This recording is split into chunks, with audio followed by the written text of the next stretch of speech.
आज के कहानी का शीर्षक है खूनी संगम। प्रयागराज 15 मार्च 2026 सुबह के 5:45 बजे।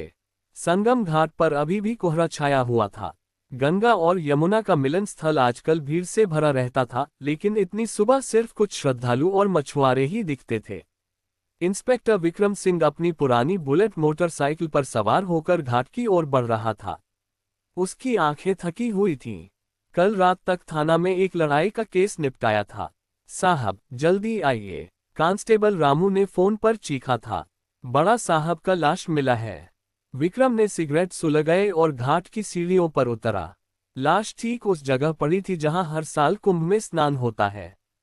मृत व्यक्ति की पहचान आसान थी, रजत अग्रवाल, प्रयागराज का सबसे बड़ा बिल्डर, राजनेताओं का चहेता और गंगा किनारे सैकड़ों एकड़ जमीन का मालिक।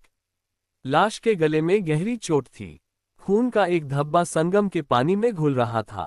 आत्महत्या लगती थी, लेकिन विक्रम को पहला शक हो गया। आत्महत्या करने वाला व्यक्ति अपने मोबाइल, घड़ी और सोने की चेन क्यों नहीं उतारता? साहब सुसाइड नोट मिला है, रामू ने कागज थमाया। मैं थक गया हूँ, गंगा माँ मुझे बुला रही है। रजत। विक्रम ने नोट को उलट पलट कर देखा। लिखावट रजत की थी, लेकिन कागज पर कोई पानी का निशान नहीं।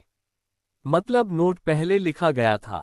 उसने फॉरेंसिक टीम को बुलाया और थाने लौट गया। थाने में हलचल मची हुई थी। एसएसपी साहब खुद फोन पर थे। विक्रम, केस संभालो। रजत अग्रवाल कोई साधारण आदमी नहीं था।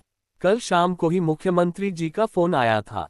जल्दी सुलझाओ। विक्रम ने टीम बिठाए। रजत की पत्नी प्रिया, बेटा आर्यन, बिजनेस पार्टनर अनिल मेहता और उसकी सेक्रेटरी नेहा, इन चारों से पहले पूछताछ। पहली पूछताछ प्रिया से हुई। प्रिया 42 साल, साड़ी में सजी, आंखें सूजी हुई। वो कल रात 10 बजे घर से निकले थे। बोले घाट पर किसी से मिलना है। किससे पता नहीं, लेकिन पिछले एक हफ्ते से वो बहुत परेशान थे। कोई फोन आता था, वो अकेले में बात करते। दूसरा आर्यन, 22 साल का लड़का, दिल्ली से एमबीए करके आया था। पापा का बिजनेस मैं संभालने वाला था, लेकिन वो मुझे कभी विश्वास नहीं करते थे। तीसरा अनिल मेहता, रजत का पुराना पार्टनर। हम दोनों की पार्टनरशिप में कल झगड़ा हुआ था। वो मुझे 50 करोड़ का चेक देने से मना कर रहा था, लेकिन मैंने उसे मारा नहीं। चौथी नेहा, 28 साल की सेक्रेटरी, बहुत खूबसूरत। सर बहुत अच्छे थे, लेकिन पिछले दिनों वो किसी बड़े प्रोजेक्ट की बात कर रहे थे। बोले अगर ये हो गया तो हम सब अमीर हो जाएंगे।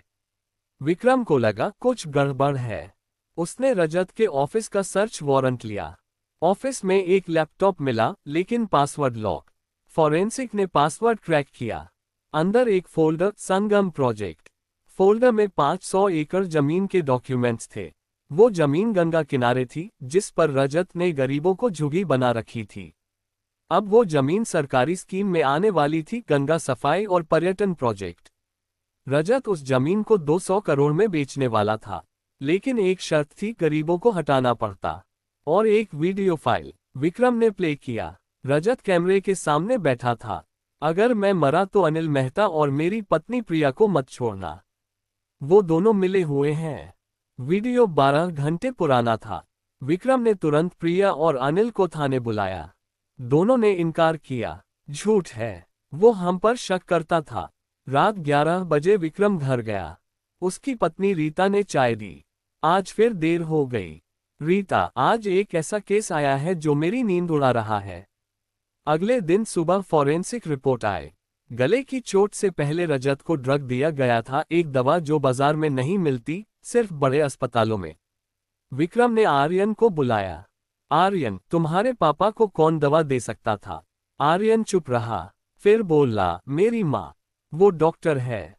प्रिया डॉक्टर थी। विक्रम को याद आया, प्रिया ने बताया था वो हाउसवाइफ है। उसने प्रिया को फिर बुलाया। प्रिया जी, आपने बताया था आप हाउसवाइफ हैं, लेकिन आपका एमबीबीएस डिग्री अस्पताल में रजिस्टर्ड है। प्रिया के चेहरे का रंग उड़ गया। वो पुराना है, और वो दवा जो रजत को दी गई, सेक्सिनाइल कोलाइन, सिर्फ डॉक्टर ही इस्तेमाल कर सकता है। प्रिया रो पड़ी। हाँ, मैंने दी थी, लेकिन मारने के लिए नहीं। वो मुझे और अनिल को ब्लैकमेल कर रहा था, हम दोनों, पिछले 3 साल से। विक्रम चौंक गया। प्रिया ने पूरा राज खोला। रजत को पता चल गया था कि प्रिया और अनिल का अफेयर है। उसने दोनों को धमकी दी कि अगर पार्टनरशिप नहीं छोड़ी तो सब बर्बाद कर देगा। रजत ने अनिल को बिजनेस से निकालने की तैयारी कर ली थी। प्रिया ने रजत को नींद की दवा दी ताकि वो बेहोश हो जाए और वे दोनों भाग सकें। लेकिन दवा ज्यादा हो गई। रजत बेहोश होकर गिरा। घाट पर ले जाकर उन्होंने आत्महत्या का नाटक रचा। लेकिन विक्रम को अभी भी शक था। तो नोट किसने लिखा? प्रिया चुप। उस रात विक्रम ने आर्यन को फिर बुलाया। आर्यन, तुम्हें पता था तुम्हारी माँ और अनिल अंकल का अफेयर? आर्यन ने सिर हिलाया। पापा ने मुझे बताया था। उन्होंने कहा था, बेटा अगर मैं मरा तो ये दोनों जिम्मेदार होंगे। तो तुमने क्या किया? आर्यन हंसा। इंस्पेक्टर साहब, आप बहुत होशियार हैं। लेकिन एक बात भूल गए। विक्रम ने भौहें चढ़ाईं। आर्यन ने जेब से एक पिस्तौल निकाली। मैंने ही पापा को घाट पर ले जाकर मार दिया। माँ ने तो सिर्फ दवा दी थी। लेकिन मैंने गला घोंटा, क्योंकि वो मुझे कभी अपना बेटा नहीं मानता था। वो सिर्फ पैसे और प्रॉपर्टी देखता था। विक्रम पीछे हटा। आर्यन, पिस्तौल नीचे रखो। नहीं साहब, अब आप भी जान गए हो। मैं आपको भी। तभी थाने के बाहर से शोर हुआ। कांस्टेबल रामू ने दरवाजा तोड़ा। आर्यन ने गोली चला दी, लेकिन विक्रम ने झुककर बच ली। रामू ने आर्यन को पकड़ लिया। अगले दिन अखबार में हेडलाइन थी, संगम घाट हत्याकांड, बेटे ने पिता को मारा, मां और पार्टनर गिरफ्तार। विक्रम घाट पर खड़ा था। गंगा शांत बह रही थी। उसने सिगरेट जलाए और सोचा, लालच इंसान को कितना अंधा बना देता है। प्रयागराज का संगम तो पवित्र है, लेकिन इंसान का मन कितना गंदा हो सकता है। उसने फोन निकाला और रीता को मैसेज किया, आज जल्दी घर आ रहा हूँ, चाय बना रखना।